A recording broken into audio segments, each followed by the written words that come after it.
하나님의 말씀 요한계시록 1장의 9절부터 20절입니다. 요한계시록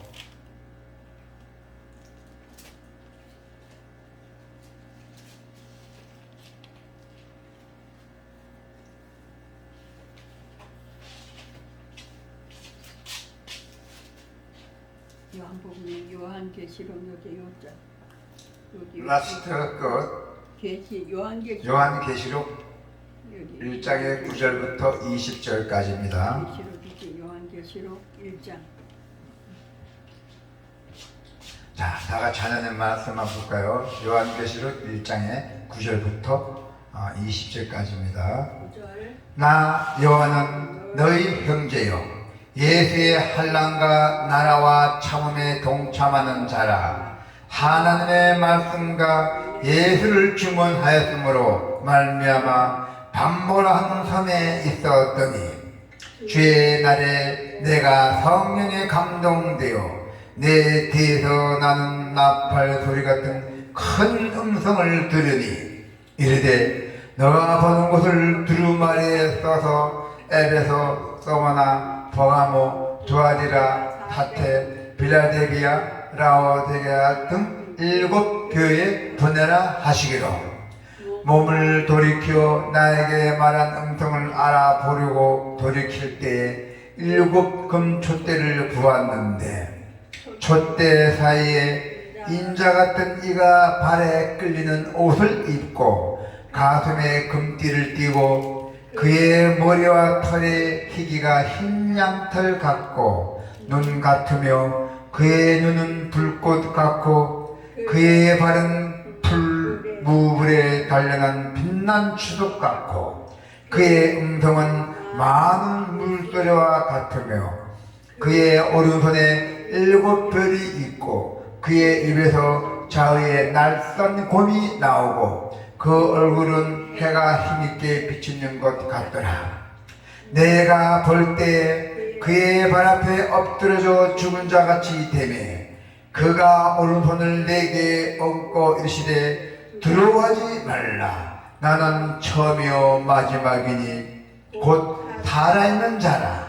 내가 전에 죽었었노라 볼지어다 이제 세세토록 살아있어 사망과 음부의 열쇠를 가졌노니 그러므로 너가 본 것과 지금 있는 일과 장차 될 일을 기록하라. 너가 본 것은 내 오른손에 7 별의 비밀과 또 7 금촛대라. 7 별은 7 교회의 사자요 7 촛대는 7 교회이니라. 아멘. 하나님의 오늘 말씀을 보면은 학관신앙이 여러분들 학관신앙이 믿음의 진보를 이룬다 했어요. 오늘 하나님의 말씀을 보면은 요한이 직접 본 예수 그리스도에 대한 묘사와 그분이 명하신 사명에 대한 설명이 중심 내용입니다. 요한은 받는 사명에 최선을 다했던 것입니다. 바로 이것이 요한이 보여주는 믿음입니다. 우리는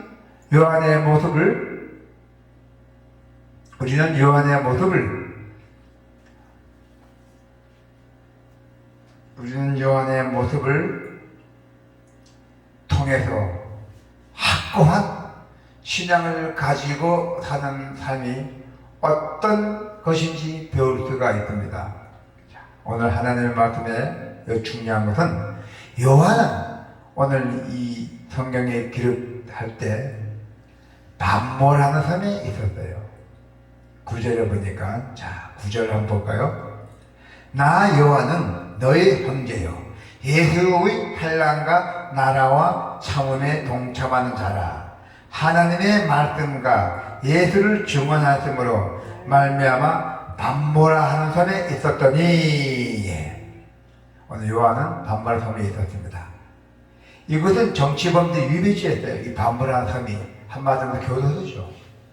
유배 교도소의 정치, 그때 그 시절 정치범들의 교도소였습니다. 즉 요한은 오늘 하나님의 말씀을 기록할 때 자유로운 신분이 아니었습니다. 아주 어려운 이기했을 때 이 기록을 했던 것입니다. 그 당시에 여호와는 타의 악으로 몰려서 타의 악으로 몰렸던 겁니다. 타로부터 격리된 상태였어요. 그런데 여호와는 자신을 예수님이 한란과 나라와 인내에 동참한 자로 소개했잖아요. 오늘 9절에 그 어려운 시기에도 이 소개에는 그리스도로 인해 받는 고난과 고통을 두려워하지 않는 이 당당함이었던 것이에요. 아무리 우리가 어렵고 고통인데도 우리는 두렵지 않다는 뜻입니다.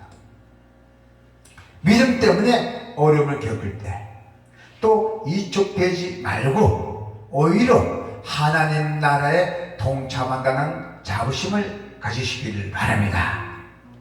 우리가 이 세상에 살다 보면 다 별일 다 생기잖아요. 다 이윤을 불문하고 우리는 하나님 나라에 동참한다는 자부심을 가지시면 됩니다. 할렐루야. 요한은 성령에 감동된 후에 나팔 소리 같은 큰 음성을 들었다고 했어요. 그것이 뭡니까? 바로 예수 그리스도의 음성이었대요.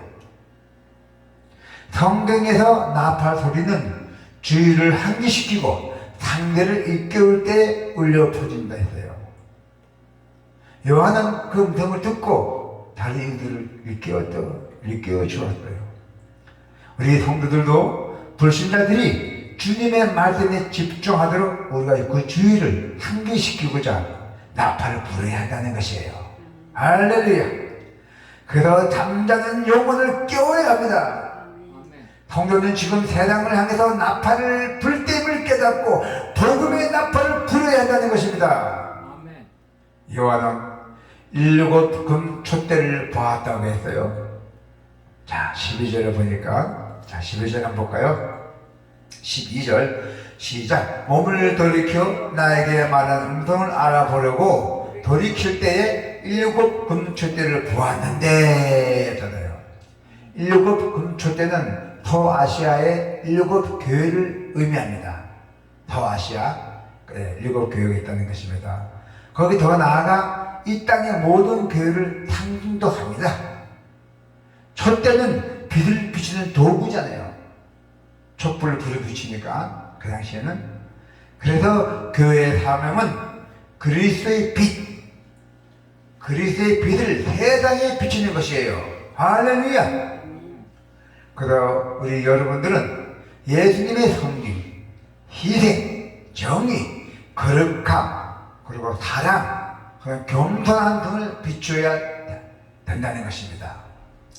안일하게 주저앉아 있을 수 없습니다. 우리는 일어서서 반드시 우리는 빛을 발휘해야 한다는 것입니다. 요한은 인자 같은 일을 여러 가지 모습으로 기록했습니다. 어떻게 기록했습니까? 14절 한번 볼까요? 시작. 그의 머리와 털이 희기가 흰 양털 같고 눈 같으며 그의 눈은 불꽃 같고. 네. 인자 같은 이는 주님을 의미합니다. 인자가 주님을 의미합니다. 그래서 주님은 힘, 심판, 구원, 안정, 통치 모든 모습으로 우리에게 다가오신다는 거예요. 여러분들은 갖고 있는 신앙은 피해상적인 신념이나 철학에서 말하는 것, 즉 불안한 인간에게 안정감을 주기 위해서 관된 것이 아닙니다. 신앙은 인간의 필요에 따라서 인간이 만드는 것이 아닙니다. 신앙은 자기가 확신이나 마인드 컨트롤도 아닙니다. 신앙은 진리, 곧 실체가 전제되어 있다는 것입니다. 여러분들께서는 신앙의 실체이신 예수님을 믿음으로 보았기 때문에 믿는 자들입니다. 그래서 오늘 여기 나오실 것입니다.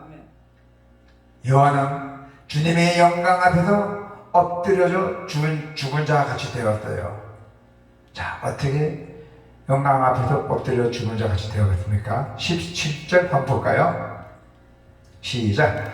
내가 볼 때 그의 발 앞에 엎드려져 죽은 자 같이 되매 그가 오른손을 내게 얻고 이르시되 두려워하지 말라. 나는 처음이요 마지막이니. 아멘. 자, 우리는 감히 그리스도의 영광 앞에 설 수가 없어요. 감히. 이 그리스도의 영광이 너무도 강하기 때문입니다. 인간은 그리스도 앞에서 자신의 것을 뽐내며 자랑할 수 없는 존재예요. 우리 인간들은. 그래서 우리는 하나님의 위엄과 또 영광에 압도된 자라서 취할 수밖에 없는 마땅한 행위입니다. 여러분들께서는 주님 앞에서 서 있는 자로서 겸손한 태도로 주님을 경배하면서 주님을 높이며 주님을 찬양해야 합니다. 할렐루야. 노아는 120년 동안에 사람들의 조롱 속에서도 방주를 완성했어요. 그 방주를 만드는데 120년 걸렸대요. 120년. 요한은 자신이 본 환상이 이성으로 이해할 수 없는 것임에도 다른 사람의 이목을 생각하지 않고 오직 계시록의 내용을 충실하게 기록했던 것입니다. 오늘 이 성경의 요한계시록에 충실하게 기록되었던 것입니다. 우리도 노아와 요한처럼 또 확고한 신앙이 되어야 한다는 것입니다. 할렐루야. 우리는 그 어떤 환경 속에서도 우리가 사람들의 조롱과 박해에도 우리가 그렇게 망신을 당해도 그 우리가 그 사명을 이룰 때까지 확고한 신앙으로서 우리가 전신 전력을 다해서 믿음의 진보를 꼭 이루어주시기를 축원합니다. 아멘.